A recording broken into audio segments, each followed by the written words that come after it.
Hey, beggar. You look like you could use one of this. I don't need your pity. His voice low but steady. Anna tilted her head, feigning surprise. Oh, it's not a pity, she said, twisting the cap of the bottle. It's charity.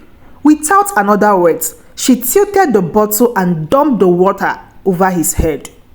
Hey guys, it all happened in the bustling city streets. The sun was shining, reflecting off car windows and hitting the pavement beneath the crowded sidewalk. The air was filled with the sound of car horns, hurried footsteps, and vendors shouting about their wares. Among the chaos, a man in his early 30s sat slumped in his wheelchair by the sidewalk. His clothes were frayed and faded, his face smudged with dirt, and his hair was looking a little bit unkempt.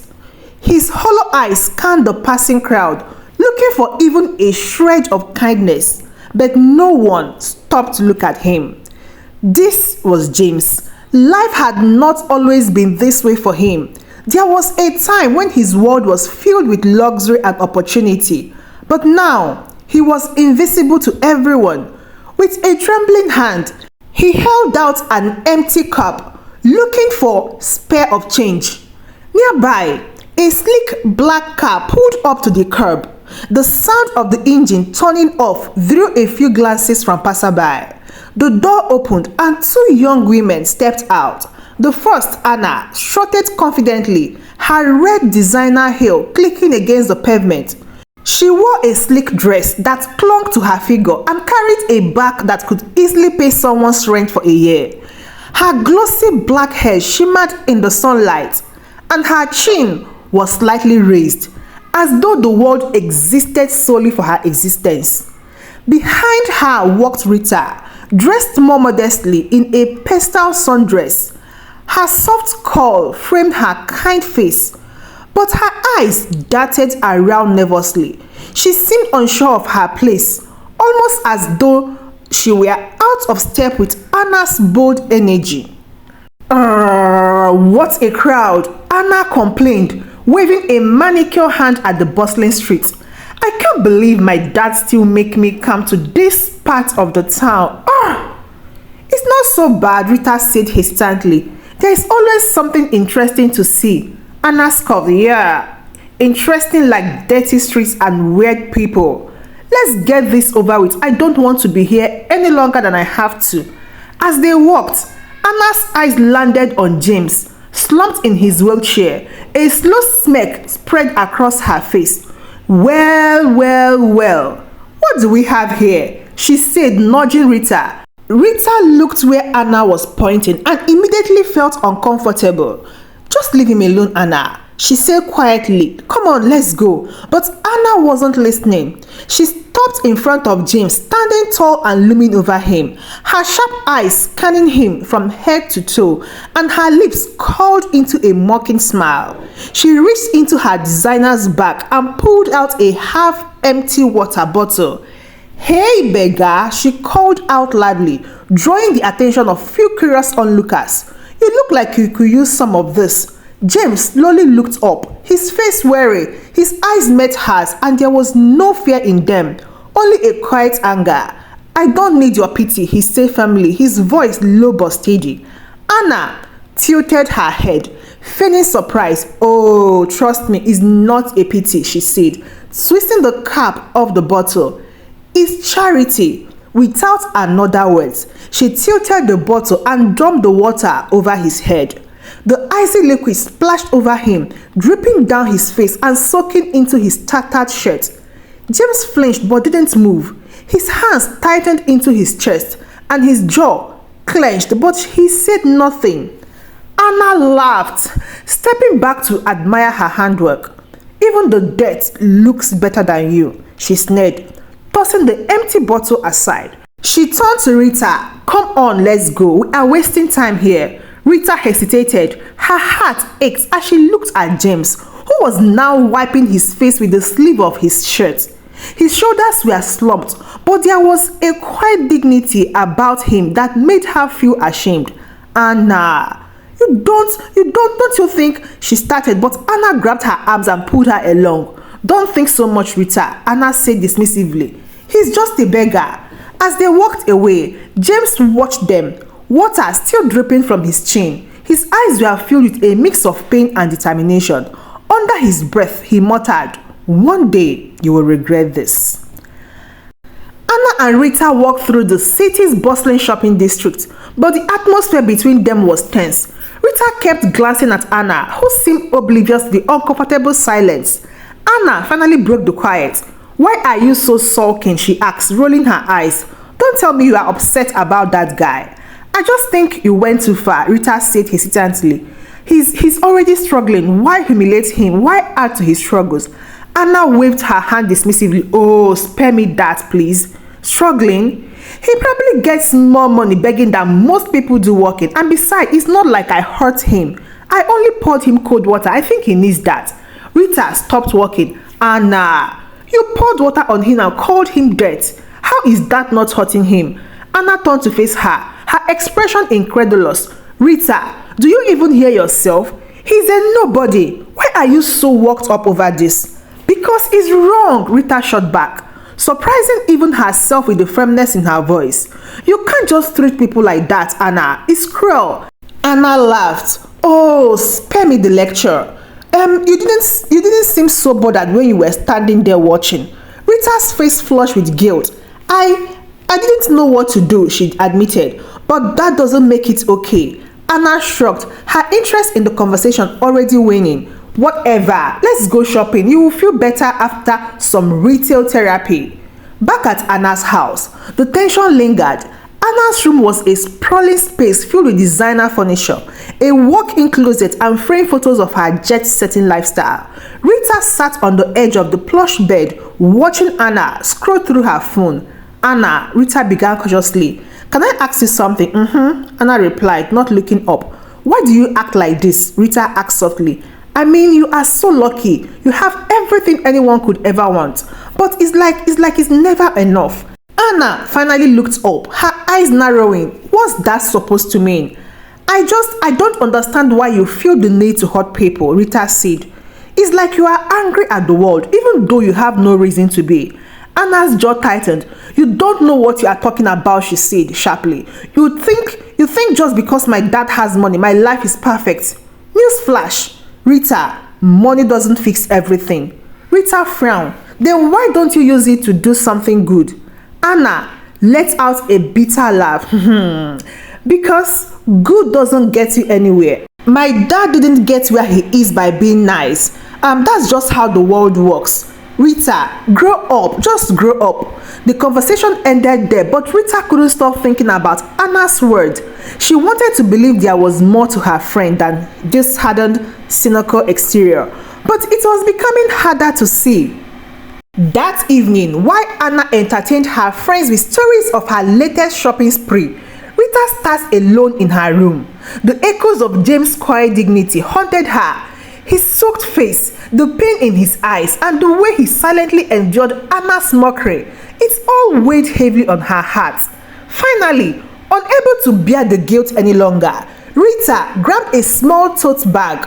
She stuffed it with a loaf of bread, a bottle of water, and some cash she had been saving. She glanced nervously at the clock. It was nearing nightfall, and she didn't want Anna to notice her absence. Quietly slipping out of the mansion, she walked briskly down the street, her heart pounding with a mix of apprehension and determination. When she reached the spot where James had been earlier that day, her steps were slow. He was still there, sitting under the dim glow of a flickering street lamp. His wheelchair was slightly askew, as if someone had bumped it, and he was leaning forward with his hands clasped, staring blankly at the ground. "Hey," Rita said softly, her voice barely above a whisper. As she approached him, James lifted his head slowly, his eyes narrowing as recognition dawned on him. His expression immediately hardened. "What do you want?" he asked again, his tone sharp. "You have come to pour me more water again?" No, Rita said quickly, holding up her hands. "I came to apologize. What Anna did, it was cruel, and I should have said something. I didn't, and that was so wrong of me. I'm really so sorry." James let out a bitter laugh, shaking his head. You think an apology would change anything? He gestures to his clothes, still damp and stained. What's done is done. I'm used to people like you. Rita flinched at his words, but she didn't back down.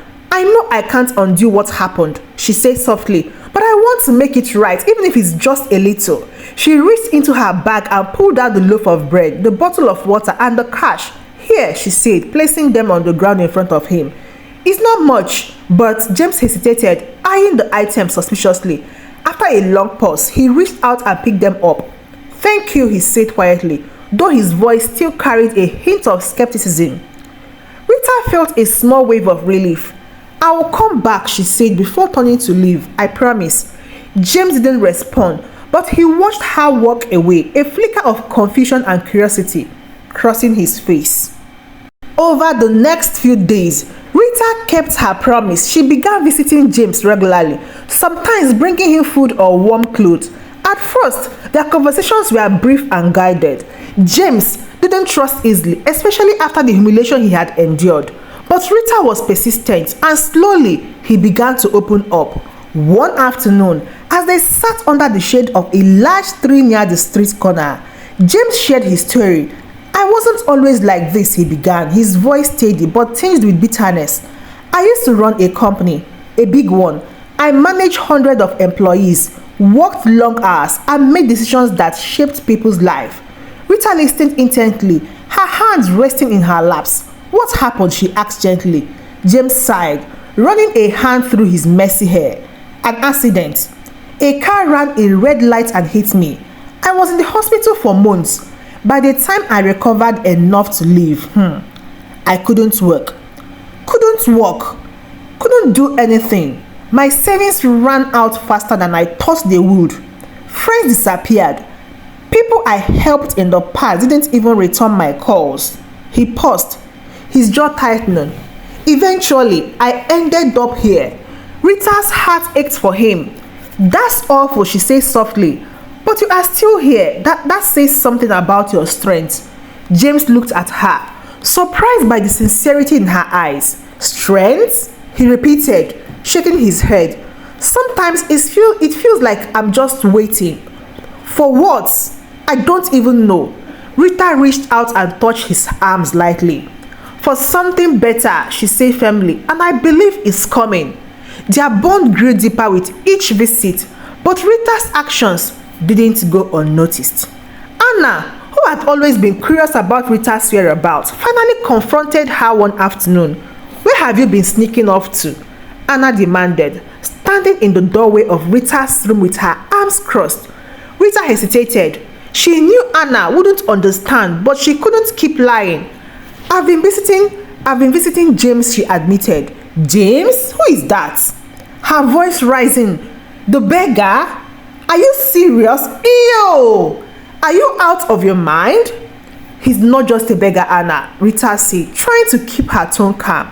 He's a human being. He used to be a manager, a successful one, before his accident. He's been through so much, and I think we should show him empathy. Anna scoffed, her lips curling into a snare. Oh, spare me the sub story. If he was so successful, how did he end up on the street? Clearly, he wasn't as smart as you think. Not everyone gets to live in a bubble like you, Anna. Rita shot back, her frustration bubbling to the surface. Life happens. People lose everything. It's not always their fault. Anna's eyes narrowed. And what exactly do you think you are doing? Playing savior? Trust me, Rita. People like him, will just drag you down to their level. He's probably using you. Rita shook her head, her voice steady. No, Anna. He's kind and he's intelligent. He's not the monster you think he is. You just don't want to see the good in anyone. Anna's face flushed with anger. You are embarrassing yourself, she snapped, hanging out with a guy like that. What if people find out? Do you know how humiliating that would be for me? It's not about you, Anna, Rita said, her voice rising. This is about doing the right thing, something you clearly don't care about. Anna turned on her heel and stormed out, slamming the door behind her. Rita sat down heavily on her bed, her hands trembling. She knew her friendship with Anna had always been complicated, But this confrontation felt like a breaking point. The Morgan estate was transformed into a scene of opulence that evening. Elegant chandeliers hung from the grand ballroom ceilings, their crystal reflecting the soft glow of the golden lights. Guests dressed in luxurious gowns and sharp tuxedos mingled. Their laughter and chatter created a lively hum.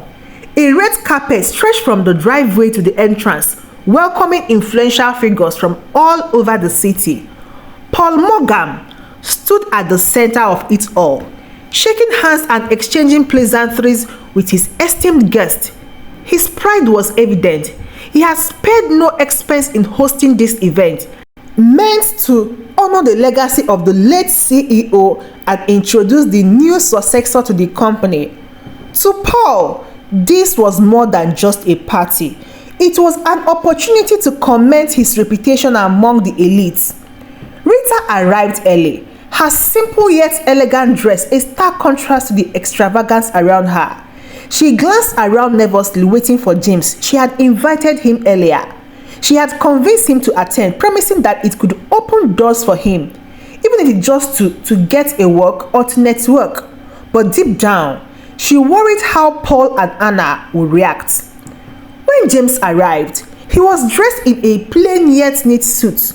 He maneuvered his wheelchair carefully through the ornate entrance, his expression calm but wary. As he entered the ballroom, heads turned and whispers began to ripple through the crowd.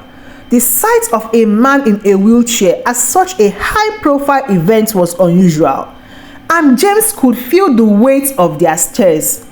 Paul noticed him almost immediately. His face darkened with a mix of confusion and irritation as he approached. "What is this?" Paul barked, glaring at James. "Who invited you, young man?" "He's with me," Rita said, stepping forward. Her voice was steady, but her heart pounded in her chest. "With you?" Paul repeated, his tone laced with disdain. He scanned James from head to toe, his sneer deepening. "This is a prestigious event, not a shelter for charity cases." Rita bristled. "He's my guest, and he has every right to be here." Paul crossed his arms, his eyes narrowing. If he's going to stay, he might as well earn his keep. There are plates that needs washing, drinks that need serving. James held up a hand, stopping Rita before she could argue more. "It's fine," he said, his voice calm, but his eyes unreadable. "I will do it." "James, you don't have to," Rita began, but James gave her a small reassuring smile. "It's fine," he repeated. "I've handled worse than this." As James rolled himself towards the kitchen, Paul chuckled and shook his head. "That's how people like him learn their place." Rita clenched her fist, anger simmering beneath her calm exterior. She wanted to scream at Paul, to tell him the truth about James, but she knew James had a reason for his silence, so she stayed quiet, though her heart ached with frustration. In the kitchen, James quietly picked up a tray and began serving drinks. His movements were steady, his expression neutral, but inside he felt the sting of humiliation.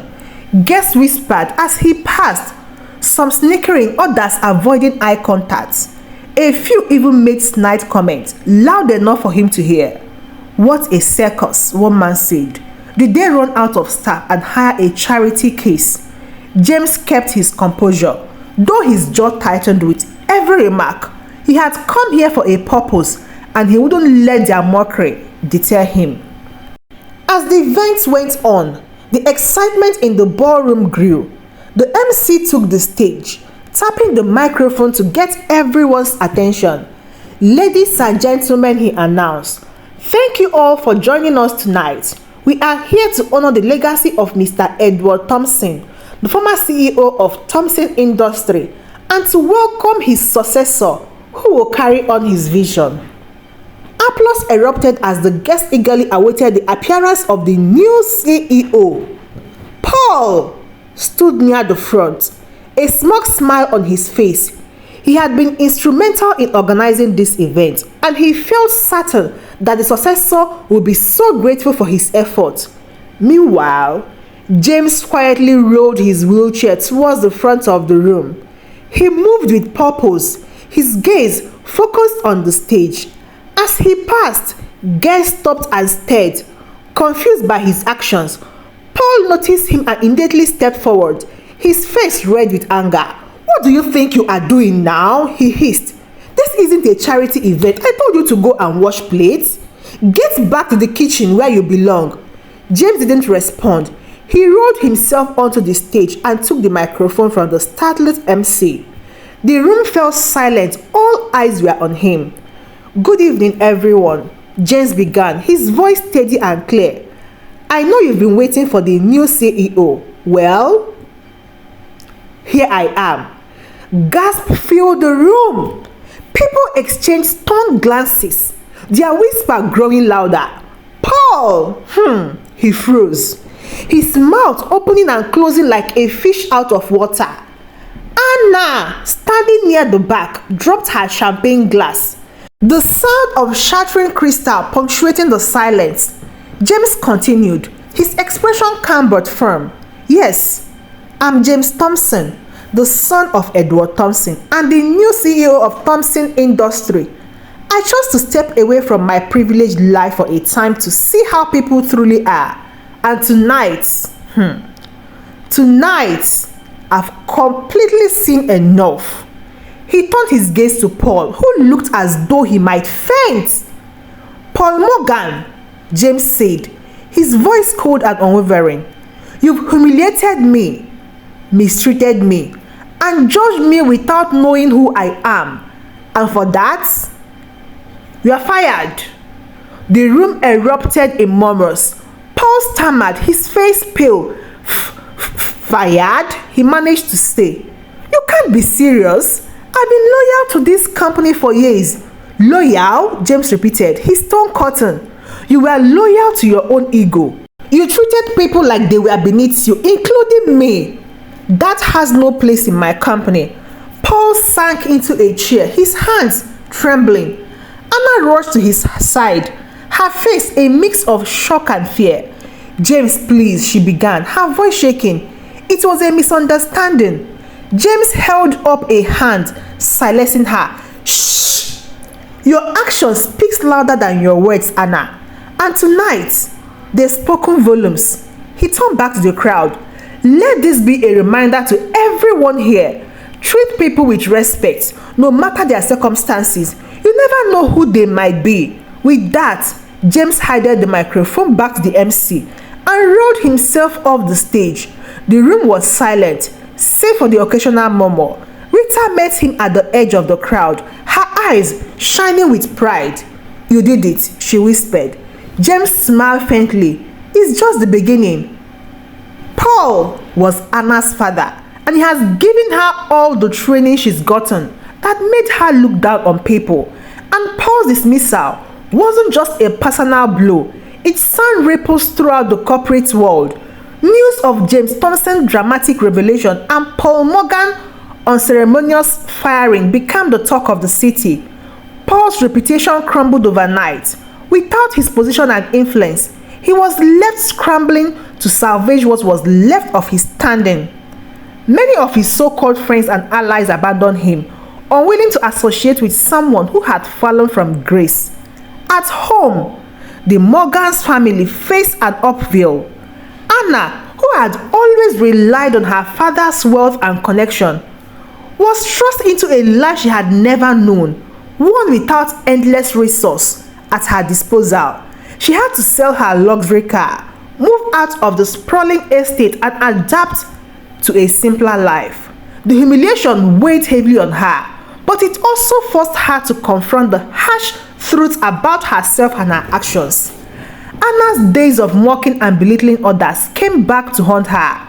She realized how her behavior had hurt people, even those who had once cared for her. Without the safety net of wealth, she had to learn to fend for herself.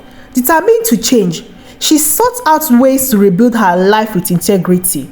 One day, she stumbled upon a local charity that helped underprivileged children, and for the first time, she felt a sense of purpose.